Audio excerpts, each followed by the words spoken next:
G'day. Paul and Pauline here down at the beach, Maroochydore by the river, and we're bringing you another reading out of the book of Mark, from Mark chapter 5 from verse 35.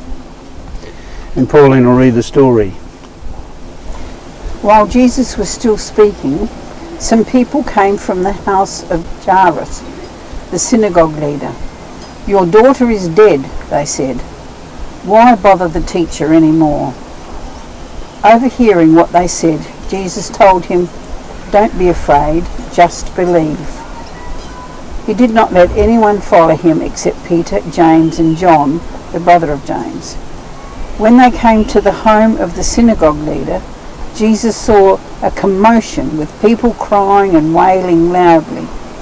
He went in and said to them, Why this commotion and wailing?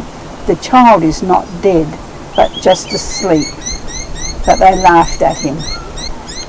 After he put them all out, he took the child's father and mother and the disciples who were with him, and they went in where the child was.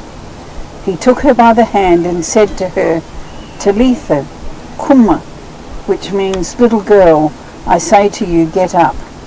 Immediately the girl stood up and began to walk around. She was 12 years old. At this they were completely astonished. He gave strict orders not to let anyone know about this and told them to give her something to eat. How lovely is that story? And Jesus was aware that when you're in the presence of unbelief, then you're not going to get the miracle.